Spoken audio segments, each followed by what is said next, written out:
मुझे दुख होता है इस बात को कहते हुए कि हमारे हनुमानगढ़ गंगानगर के किसान कलेक्ट्रेट पे 45 दिन से प्रयास कर रहे थे उन नेताओं के चक्कर में। 8 दिन से 10,000, 5,000, 8,000 की तादाद में बैठे थे। वो अपने हक का पानी मांग रहे थे। राजस्थान की सरकार ने कोई बात नहीं करी और भारतीय जनता पार्टी के नेताओं का बयान नहीं आया। कहने को तो कहते हैं कि हमारा जल शक्ति मंत्री है, जल उसके अंडर में है, तो जल शक्ति मंत्री कहां चला गया? क्या विदेश चला गया? यही घूम रहा जल शक्ति मंत्री। दिलवा देता पानी, मना किसने किया था?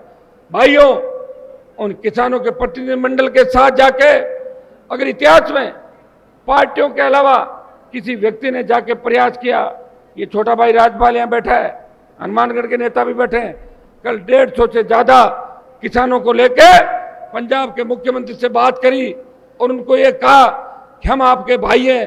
किसान आंदोलन में पंजाब के साथ राजस्थान खड़ा था। याद करो उस दिन जब आपको जरूरत थी, हम आपके साथ हैं और आज हमें पानी की जरूरत है। नरमे की बिजाई नहीं हो रही है, आप पानी दो। और ईश्वर ने चाहा तो आज ऑर्डर भी वैसे पानी आ भी गया और आज पूरा आदेश भी हो जाएगा कि गंगानगर हनुमानगढ़ के किसानों के पानी की कोई कमी नहीं रहेगी। इतना विश्वास मैं भाइयों दिलाता हूं। भाइयों, लोग ये भी कहते हैं कि हनुमान बेनीवाल के साथ तो नौजवान है, वो नौजवानों को बिगाड़ते हैं। मुझे बता दें, कोई बीकानेर में जमीन पर कब्जा करवाया मैंने, जयपुर में कब्जा करवाया, कहीं और कुछ कराया, किसी को लड़ाया? हमेशा एक ही बात कहता हूं कि नशे की प्रवृत्ति से दूर रह के अपने माता पिता का सीना चौड़ाओ। ऐसा काम नौजवानों को करना है। हम उस कौम से आते हैं जिस कौम का इतिहास अगर पढ़ो तो मेरे हिसाब से सबसे पुराना और सबसे लड़ने वाला इतिहास अगर किसी कौम का है तो इसी कौम का है। हम वो लोग हैं जो कारगिल की 20,000 फीट ऊंची पहाड़ियों पे 50 किलो गोला बारूद और AK-47 लेके दुश्मन के दांत खट्टे करते हैं। सबसे बड़ी शहादत अगर देश के अंदर किसी जाति ने दी तो इस जाति जिससे मैं आता हूं, इस जाति ने सबसे बड़ी कुर्बानी दी। और मुझे आप देखिए, मैं तमाम जातियों को साथ लेके हमेशा आप देखेंगे हिंदुस्तान की सबसे बड़ी पंचायत के अंदर कहने के लिए बहुत बड़ा कलेजा चाहिए। मैंने बोला कि राजस्थान के अंदर हाई कोर्ट के जज बनाओ, जाट बनाओ, गुजर बनाओ, मीणा बनाओ, मेघवाल बनाओ और मुसलमान बनाओ। संख्या हमारी और जज दूसरे। ये कौन सा न्याय है? न्याय नहीं मिल सकता। इस बात को कहने के लिए बहुत बड़ा कलेजा चाहिए और वो कलेजा आपके आशीर्वाद से वीर तेजाजी महाराज ने हनुमान बेनीवाल को दिया है। आप चिंता नहीं करें, ये लाइट कटना मतलब ठीक दिशा में जा रहे हैं। सरकार डर गई पंजाब पे डालना। और अशोक गहलोत का ये कहना, कल कह रहे कांग्रेस के कोई कह रहे हैं अशोक गहलोत का हनुमान पानी दिला देगा। हम लोग गहलोत मान गए ना हमारे को कि उससे तो पानी नहीं दिलाया जा रहा है। पानी लेके आएंगे निश्चित रूप से, चाहे हमें कितना ही बड़ा कुछ करना पड़े। किसानों के खेत सूखे नहीं रहने देंगे। भाइयों, नौजवान की बात कर रहा था मैं। आज आप बताएं, जब मोदी की सरकार ने सेना को ठेके पे दे दिया तब देश के अंदर 543 सांसदें, कहां गई उनकी संवेदनाएं सेना के प्रति? सेना के सम्मान के अंदर अगर लोकसभा के अंदर सबसे पहले कोई व्यक्ति आवाज उठाता है और जोधपुर में 2 लाख जवानों की रैली करके मोदी को चेतावनी देता है, मोदी जी मैं आ रहा हूं दिल्ली की तरफ, वो नागौर का सांसद है जो छोटे भाइयों के मान और सम्मान की लड़ाई लड़ रहा है। भाइयों, लड़ाई हमें और भी लड़नी होगी। ये जो 4-6 महीने और 1 साल का टाइम है, अगर इसके अंदर हम लड़के जीत गए तो आराम से आने वाला कल आपका ठीक होगा। बुजुर्गों ने जो तकलीफें सही, आपके पलाना के अंदर आप देखिए जिससे कोयला निकल रहा है बरसिंह पलाना के अंदर, स्थानीय लोगों को रोजगार नहीं मिल रहा है। स्थानीय लोगों को रोजगार मिले, 80% उन लोगों को रोजगार मिले जिनकी जमीनें चली गई। ये भारतमाला चली गई राजस्थान के अंदर। हरियाणा में मुआवजा DLC का किसान को 30 लाख 20 लाख रुपए बीघा मिला और हमें 1.5 लाख रुपए बीघा मिला। इस आवाज को कौन उठा रहा है? एक व्यक्ति आवाज उठाता है। 24 सांसद मोदी की जय बोलते हैं, एक सांसद तेजाजी की और किसान का जयकारा करता है। वो देवनारायण भगवान की जय बोलता है, वो राम साहब पीर की जय बोलता है। और हर जाति कोई मानता कि सारे मेरे किसान भाई हैं, इनकी तकलीफ दूर करनी है।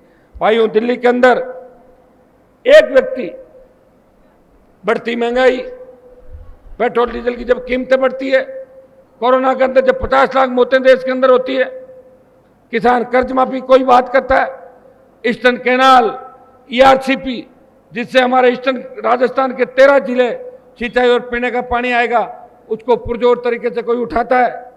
इस राजस्थान के सम्मान की कोई लड़ाई लड़ता है। किसान, जवान, अग्निपथ, इन मामलों को लेकर अगर पहली आवाज किसी की उठती है और दिल्ली के जंतर मंतर पे जब किसान की बेटियों के आंखों में आंसू आता है तो देश का पहला MP अगर वहां जाता है वो नागौर का सांसद है, तो किसान की बेटियों को न्याय दिलाने के लिए जंतर मंतर पे जाके आपका सम्मान बढ़ाता है। भाइयों, जब मैं चुन के गया था तब ये बात चलती थी, ये बात हमेशा कहते थे लोग कि राजस्थान के MP बहुत सीधे हैं, कुछ बोलते नहीं मतलब सीधे हैं। ये मैं गया और उत्तर प्रदेश और बिहार के सांसद, हरियाणा के सांसद, जो सबसे ज्यादा आपके बंगाल के TMC के, DMK के वो सांसद, वो भी लड़ते हैं, लेकिन आपका सांसद भी लड़ाई लड़ता है। प्रधानमंत्री मोदी को अगर 10 मिनट बोलने से रोका, बजट भाषण को रोका, वो नागौर का सांसद था जिसने लोकसभा के अंदर राष्ट्रपति का अभिभाषण रोका। और राष्ट्रपति का अभिभाषण रोकने के बाद मैंने ट्वीट किया, ट्वीट में चढ़ाया, तब लोकसभा अध्यक्ष के वहां से कहा कि आपकी सजता खत्म हो जाएगी। मैंने कहा अभी करो, मेरी सजा हाथों हाथ करो, मैं सुनना ही नहीं चाहता। कौन खत्म करता है? जो लड़ते हैं उनसे कोई नहीं लड़ता, और जो दब जाते हैं उनके ऊपर सवार हो जाते हैं। भाइयों, मेरे संघर्ष का इतिहास कॉलेज, विश्वविद्यालय से लेके लगातार लड़ते लड़ते 25 साल का समय निकल गया।